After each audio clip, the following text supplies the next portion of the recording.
An anthology of me. Stories I shouldn't remember. I don't know when it started. Only that by the time I noticed, it was already too late. Something found me, or maybe it always was inside of me. These pages, these fragments, they aren't stories. They're stains, memories I wish I hadn't lived. Voices I wish I hadn't let in. I don't tell them to be believed. I tell them because I have to. Because silence has teeth, and I've run out of things to feed it. If you keep reading, something will change.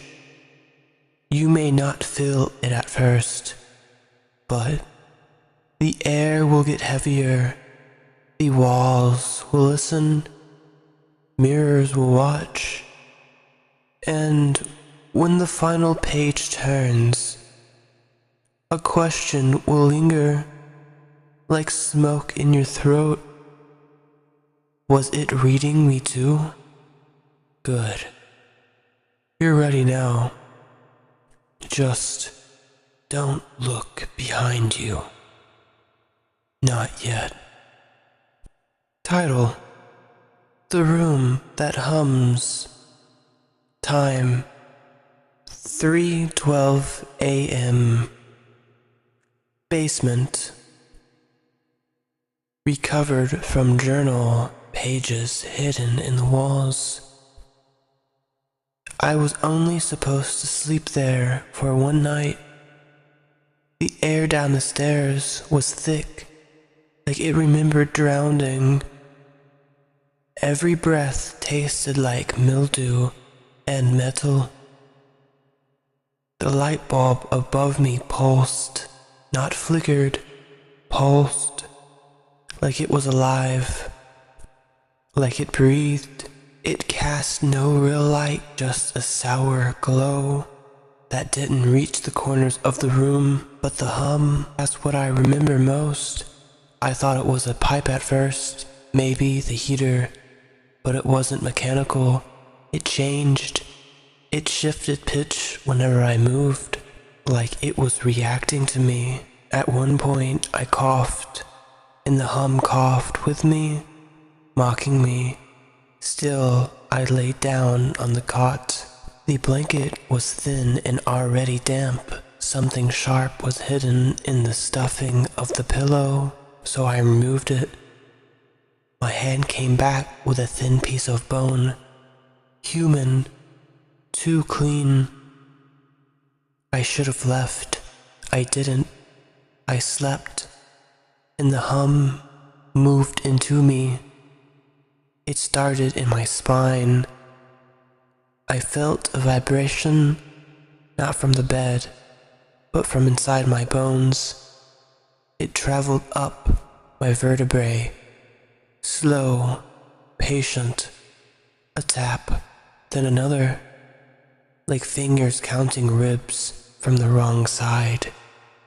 I couldn't move. I wanted to scream, but I didn't remember how to open my mouth. My lips were sewn with silence. The bulb dimmed, then died, and something spoke in the dark, but not with words. It hummed me, a message, a deep, low frequency that said one thing: "You are hollow enough."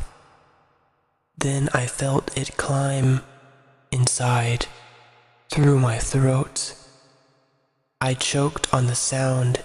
It filled my ears, my eyes, my teeth. It used me like a room. I woke up the next morning outside, barefoot, bleeding from my ears.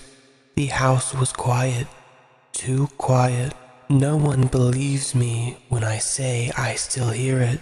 Sometimes when I'm very still, humming, waiting to move back in. Title: She Lives in My Mouth. Time: 1:07 a.m. Bedroom mirror.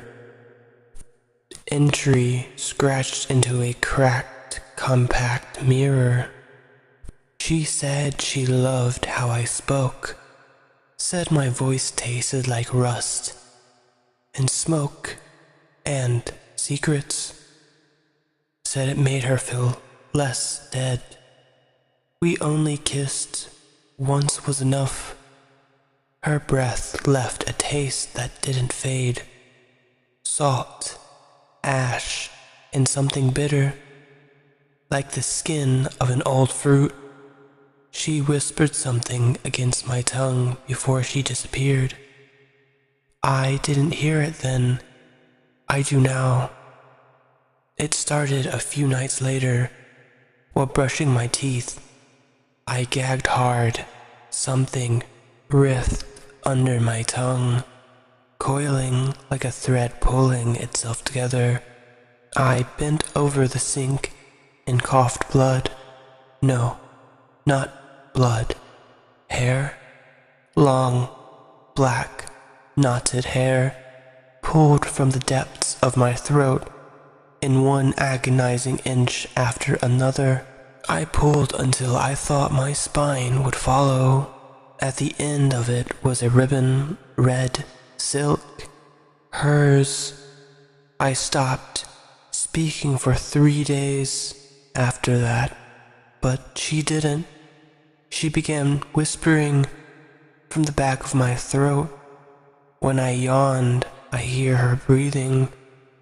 When I laughed, it was hers, layered beneath mine, just slightly off, like an echo from the wrong direction. I bit my tongue once, just to hurt her. She laughed. Now, when I speak, people stare too long. They tilt their heads. They look just above my shoulder. My lips don't quite move the way I remember. She's in there, curling behind my molars, nestling in my soft palate, growing stronger, and I think, no, I know, she's waiting to use my voice. The next time I say, I love you, it won't be me saying it. It'll be her. Title: They Grew Inside Me. Timestamp: Day 11. Unknown hospital. Type on a dirt-smeared patent chair. Unsigned. I was admitted for stomach pain. They thought it was ulcers, maybe stress. I told them something was moving, but they wouldn't listen. Not until they opened me up. I remember the surgeon's eyes widening behind his mask. One of the nurses screamed. They said my organs were intertwined, not just tangled, paraded with something else. Veins that don't belong to me. Fleshy tendrils clinging like roots, clutching my intestines, kissing my lungs. They tried to remove it. They failed. They told me I'd be sewn back together. But my scars itch in patterns like cursive. I wake up at night choking on dirt, black soil, wet and full of white. Blind worms falls out of me like breath now. They check my mouth but find nothing. They stopped letting me eat solid food 3 days ago. I haven't needed it. I feed on the light now. Fluorescents dim when I pass. The hallway bulbs flicker like dying butterflies. I watched a cockroach crawl towards my foot and wilt. I think they know. I caught the doctor whispering into his recorder yesterday. He called me host. He doesn't look me in the eyes anymore, but the roots inside me do. They see everything. Sometimes when I press my fingers to my stomach, I feel blinks. I'm not alone, and I think the next time they cut me open, it won't be to save me. It'll be to free them. Title: The window wasn't there yesterday. Time: 4:44 a.m. Rented apartment, floor 9. Recovered from unsent email draft. Device found melted. I don't remember having a window there. It's above the bed now. Just a small one, round, like a ship's porthole. Frosted, but I can still see shapes through it. Moving shapes, slow, deliberate. At first, I thought it was a neighbor's light, some strange architectural thing I'd missed. I live on the 9th floor, and the building ends at the 6th. I didn't sleep the first night. I laid in bed, heart chewing through my ribs, and watched the shapes drift closer. They didn't knock, they listened. I whispered nonsense just to feel less alone. Every syllable fogged the glass, and then one of those shadows stopped, pressed its face, if you can call it that, against the frost. All teeth, too many, not any smile, in a cage. I blinked, it blinked back. The frost never melted. The next morning, I asked the landlord about it. He stared blankly, said there's no window in that room, said I must have been dreaming. He even came up to prove it, but it wasn't there. The wall was bare, solid, no glass, no frame. That night, it returned. Same spot, same shape. This time it tapped. Once, twice, slowly. I counted the pulses between, and they matched my breath. I placed my hand against the pane. It placed something back. Cold, thin, almost human. Now I don't dream anymore. I think that version of me, the one who asked the landlord, never came back inside. Sometimes I wake up standing at the window, and sometimes I'm not alone in the bed. Title: The door behind the wallpaper.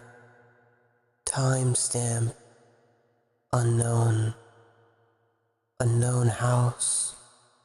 Recovered from a voice memo, mostly static, with this transcription salvaged. I was stripping the wallpaper for the new owners. Old house creaked like it had knees, smelled like cloves and mold and something sweet rotting in the walls. I pulled back a section in the hallway and found a door. No knob, just wood, flush with the wall, covered in layers of paint and paper. A thin symbol carved into the center, almost a spiral, almost an eye. I touched it. It felt warm. I don't remember what happened next exactly. Time split. I found myself standing inside. Inside what? I don't know.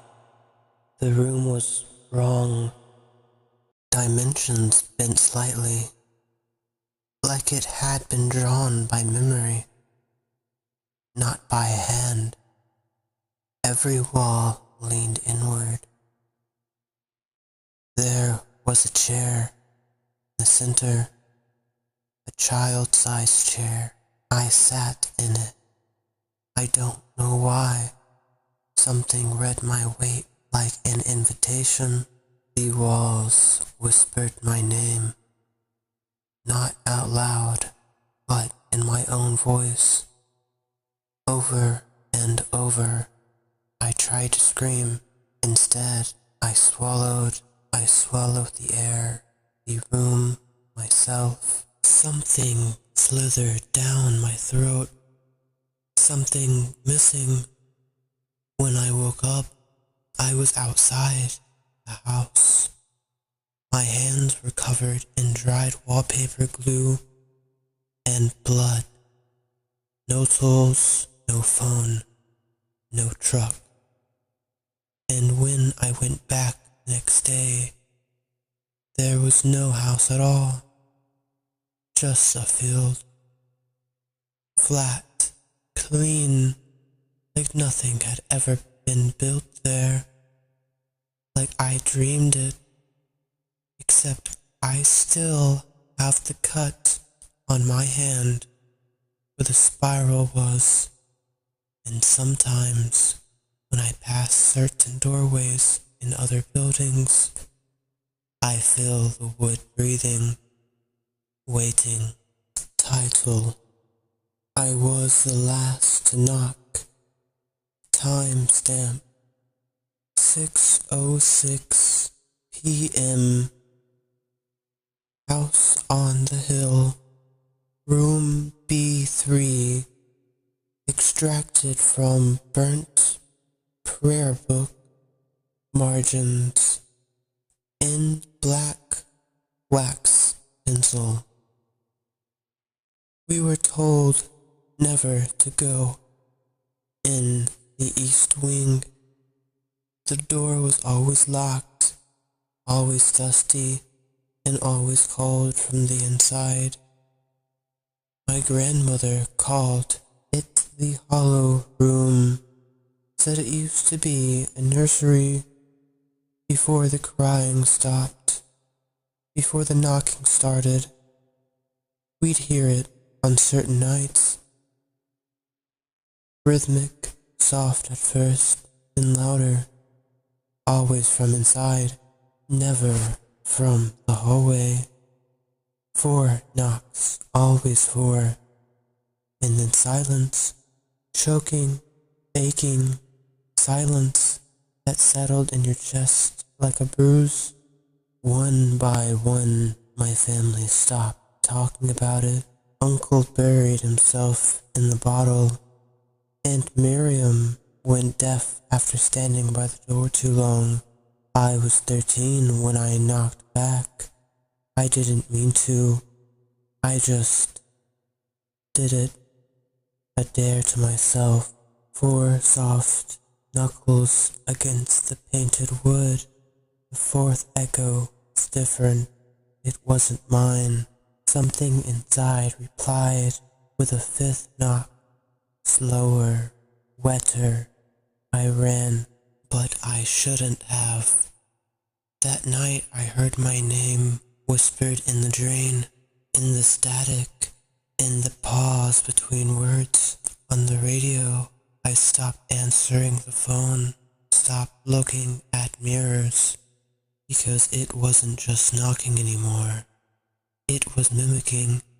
Every noise I made, it copied, at first with delay, then in sync, then before me. Now I avoid silence. I sleep with music, speak aloud while alone, keep white noise in my headphones, because if I don't, if I stop for even a breath, I hear it again. Knock, knock, knock, knock. Pause, knock. I don't know what happens if I knock back again, but I think it wants me to. Title: The Forest Sang My Name. Timestamp: Twilight. Nowhere marked on any map.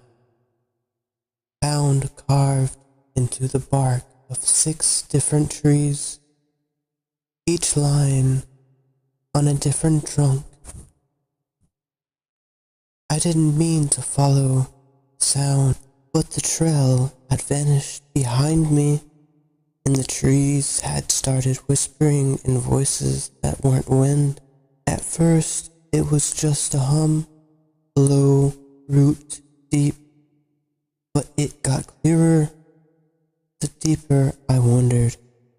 Then it spoke my name, not out loud, not quiet. It threaded itself into the bird's call, crackle of branches, the silence between my footsteps.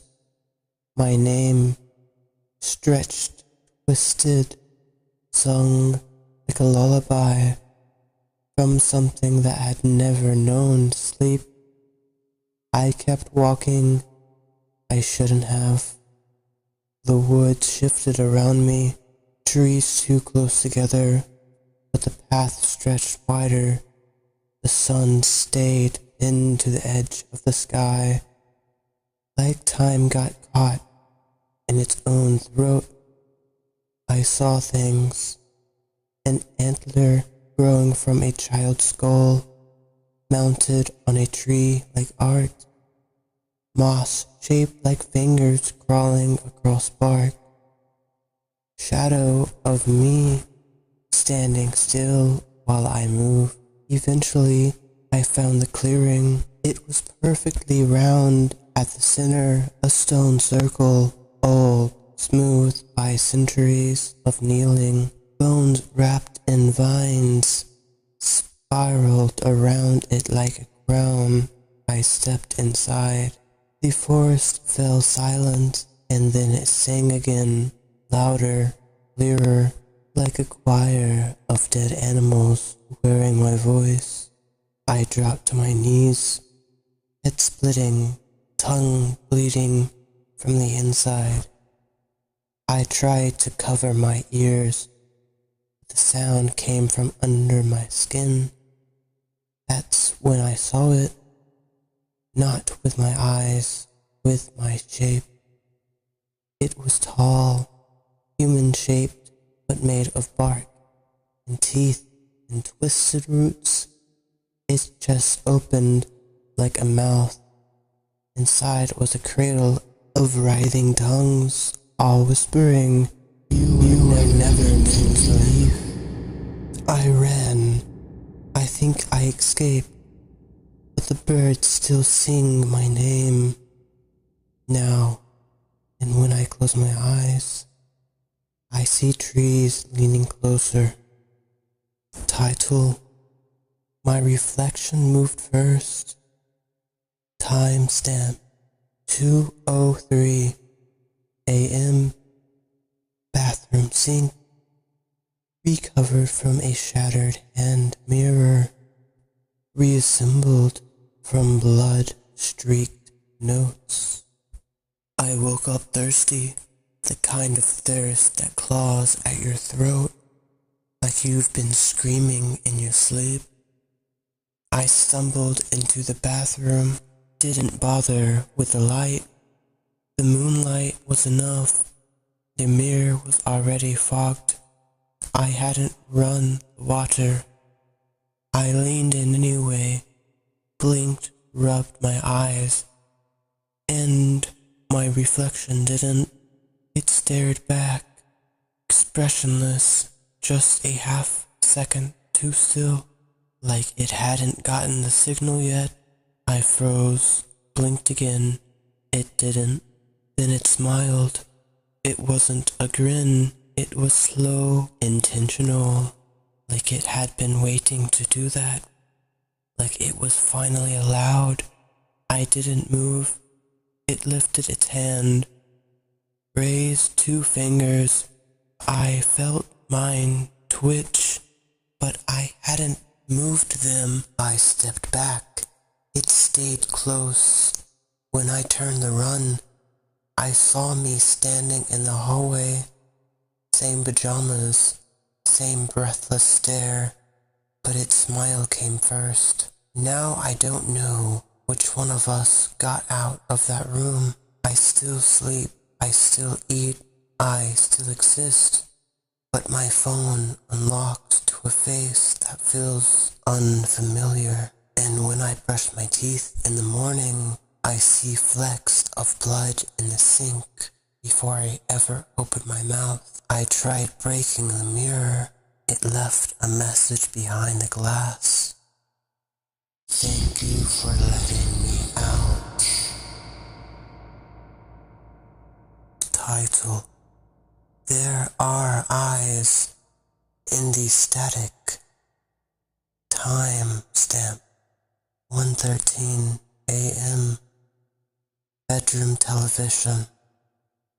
Transcribed from a looped VHS tape. Worn thin and warped. I fall asleep with the TV on. Always have.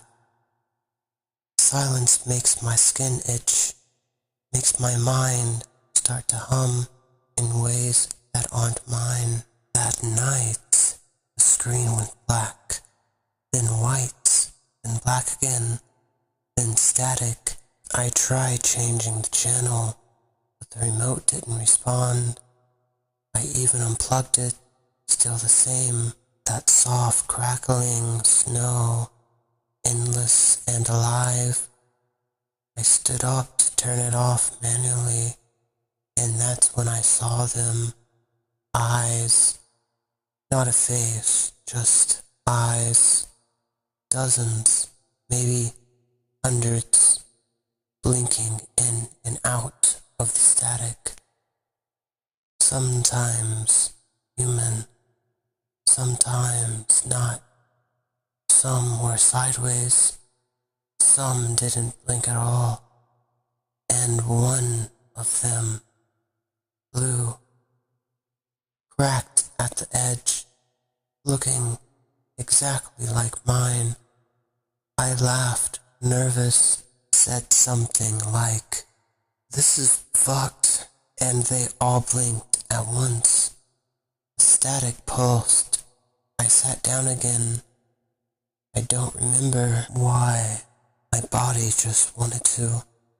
Every time I blinked, the image shifted closer, sharper, like I was tuning into something that didn't want to be seen all at once. Then a voice, dry, glitching. Now that you've looked back, you'll never look away. I covered the screen with a blanket. I could still hear it. A faint breathing from the speaker. Even unplugged, I threw it out the window. It was on again. The next night, different corner of the room. No cords, just static, just eyes. And now, every time I look at a screen, TV, phone, even glass, I see movement just behind it. Waiting, staring, and every reflection I catch feels less like me and more like them getting better at pretending. Title: Mother sang to the walls. Timestamp: 9:09 p.m. The nursery, recovered from hand-stitched fabric, squares sewn into a child's blanket. Mother started singing again last week. She's been dead 5 years. It's always the same song. Soft, off-key, like her voice is trying to remember how a throat works. I hear it, through the vents, in the floors, in the walls. Don't cry. The shadows only like to cry. It's not in my head. The baby hears it too. He hums along now, even when he sleeps. Sometimes I walk into his room and find him facing the wall, tapping his forehead gently, rhythmically. Once I found a spoon stuck in the drywall. He doesn't own a spoon. I tried recording the lullaby, played it back, cut static, then sobbing, then a woman's voice, not mine, whispered,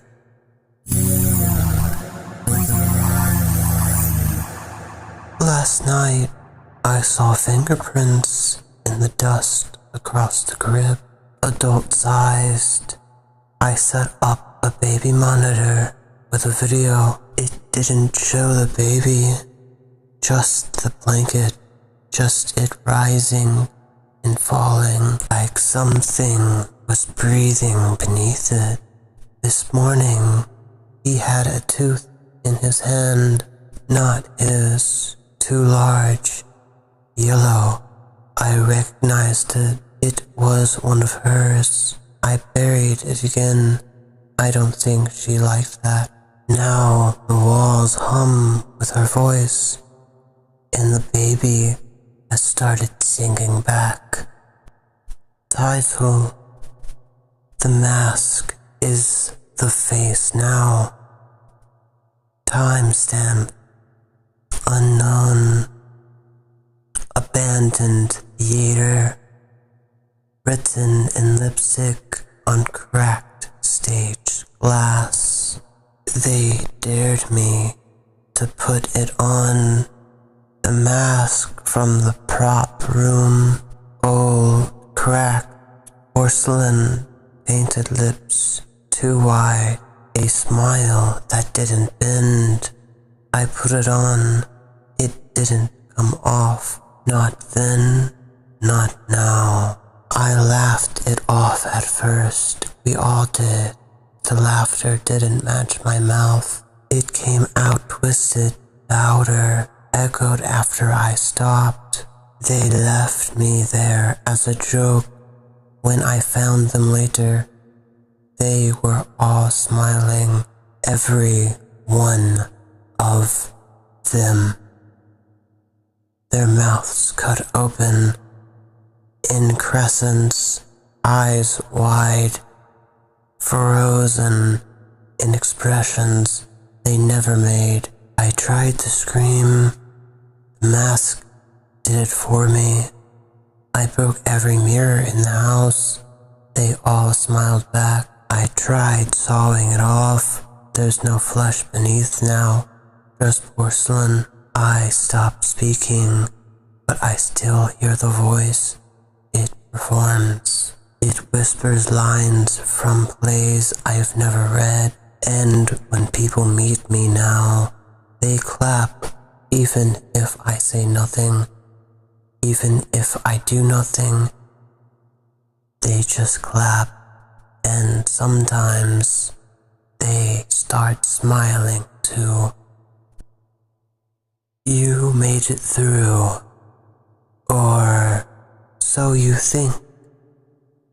Funny, isn't it? How the worst stories don't end. They echo, they follow, they wait. I've given you pieces of myself, cut from bone and buried in ink. You've touched each one, you've let them in. Now something watches you.